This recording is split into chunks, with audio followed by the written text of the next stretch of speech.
I think more people could benefit from creative writing just in any form, even if they don't publish or For show sure. anyone, Just some kind of outlet. Yeah. Were you doing like pen to paper, or was it kind of a mix of All all? pen to paper. Yeah, dude, I love that, bro. That's the only way I Yeah, work. Like yeah. I can pawn laptops, but I never I skipped that era. I went from Yeah. like skating my whole life to at the end of 16, full blown heroin addict. So Yeah. I skipped that era of like school Yeah. and learning how to like type. And so even till today, I don't email. I got my first ever laptop during the beginning of COVID. Oh wow. And I used it maybe 6 times and have since given it away. And if I have I prefer to talk, Yeah, instant gratification, and we get right to the point. absolutely. But if I have a long thing to type out, I pen and paper it, I take a picture, and then I'll just text it to you.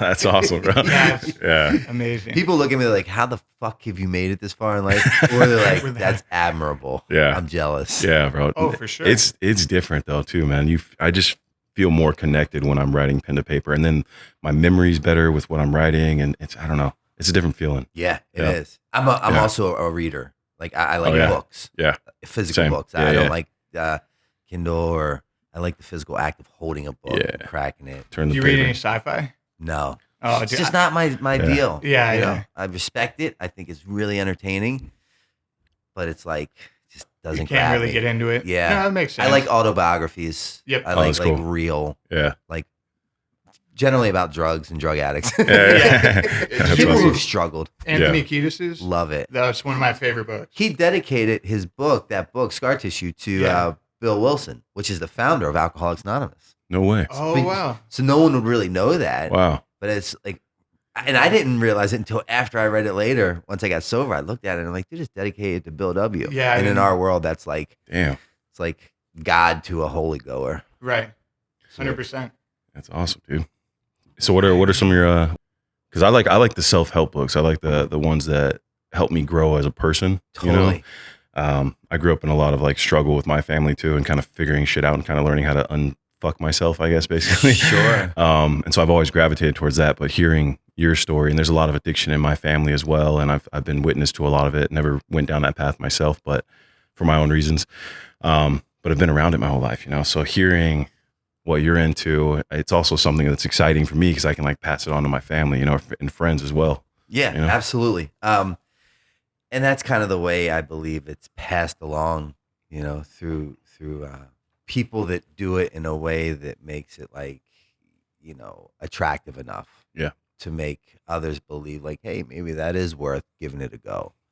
And that happened to me by virtue of a book. Mm. A Million Little Pieces, Mm. James Oh, wow. Frey. Familiar? Does that Yeah, ring a bell? When he wrote A Million Little Pieces, it was like a fucking blockbuster, like killing. And he made it on Oprah's book club. Wow. And he went on Oprah's book club, did the deal. She's praising the book. And then a little bit later down the road, I guess there were some discrepancies within his book that people were saying were fraudulent. Oh, damn. And then he had to go back on Oprah, and she like called him. It was this really fucked up, convoluted thing. Yeah.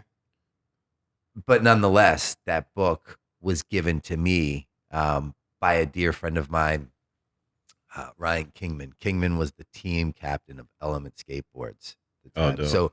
So when Element. yeah, totally. So when Yeah. he was TMing Element and all the skaters would be on tour, skating, acting crazy, and he passed me this book, and again, anything with drugs and just Yeah.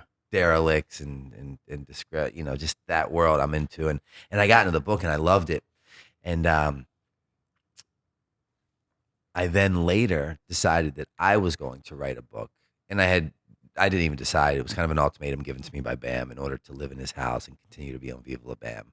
Oh, Because wow. we would like go out to a bar after we were filming to eat, like the cast and the crew, right? And you know what that kind of looks like. And Yep. we were at a big pub, and there's a table of like 30 to 50 Yeah. people in a pub eating and, you know, talking shit. And he would be like, dude, tell this story, tell that story. And I start to recount a story, and you could hear a pin drop.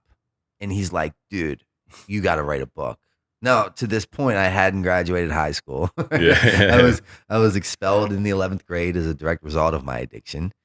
My resume to that point read, multiple inpatient treatment centers, homeless heroin addict, living on the streets of Baltimore. Bam, kind of threw me this golden ticket and pulled me out.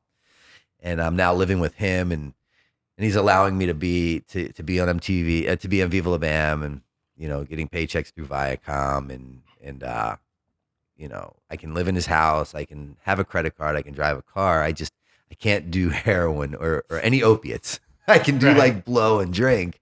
Oh wow! Because that's like socially acceptable, and rightfully so. Like if you don't understand that, it just kind of makes sense. And he had no idea what addiction looked like. How does that work though with the come down from blow? Like Xanax and opiates and stuff can really help with like that, right? So if you cut off. Yeah, it was a fucking nightmare. Yeah. To say the least. I hated it. I loved it because I was an addict, and I just always lived to kind of escape my reality. And you're getting something. Yeah, anything's better than nothing at that point. To take me outside of myself, which was the whole point of me continuing to use any kind of mind or mood altering substance, was to relieve me from bondage of self and having to look at myself. Right, that's what I avoided at all costs. So, blow and alcohol was socially acceptable. I didn't fall asleep in mid-conversation on them. I didn't steal your wallet. I didn't total your car, overdose in the process. Yeah. So he's like, okay, new rules. You're going to write a book. Here's a notebook and a pen. You're to carry this with you all the time. I don't even give a fuck if you're not writing. Wow. The first time I don't see this in your hand, you're going back to Baltimore. Damn. So the scales of justice were very easy to weigh out there. Do I go back to being homeless, eating out of trash cans in Baltimore, or do I carry around this fucking notebook and possibly scratch out a goddamn book? So then I remembered that James Frey, A Million Little Pieces book that I was a big fan of, and I pulled it out and I looked at the outline, and it was written in 12 chapters. So I'm like, okay, I'll write this in 12 chapters. And the outline of his book started with his last day of using and another experience of him coming to on a flight to Minneapolis, and his teeth are knocked out, and that's how I like books to start. So then I start writing this book, and my book starts out with my last day of using at a time way before I got sober, and I did something I swore that I would never do.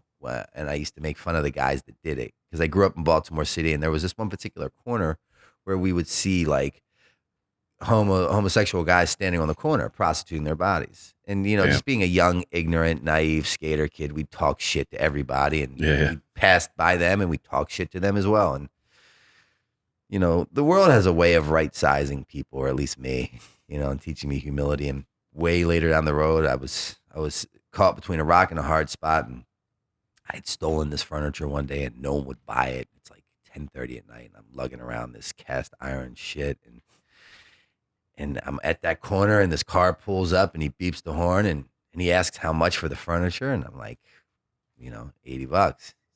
I don't want the furniture, but I have $80. And I became that guy that I used to make fun of as a kid, and I total transactional. I traded a sexual act for the money to get the heroin, and so my book started like that, and then I get into rehab. But so I pen to paper, I write 12 chapters. While we're filming, you guys are kind of in the industry. You may have heard of a fellow by the name of Joe Franz, who made the CKY videos. Yeah. He was the guy that filmed all those, and then went on to film Viva La Bam and the Jackass stuff. I was such a big fan of everything you guys did in that whole world and that whole crew. Which is why you have a therapist today. Yeah, almost, right? Yeah, exactly. No, I got the World Industries here. Yeah, Rodney Mullen, totally. My friend actually did that one. Oh, yeah. But yeah, no, I think like hearing everything is super powerful and inspirational too, coming from people, you revere and respect and all that. So I think it's a very amazing thing you guys are doing by being so open about it and sharing your stories, Yeah, I mean, that's kind of, Thank you for watching. Don't forget to drop a like if you enjoyed the video. And subscribe and hit the bell for a whole lot more to come.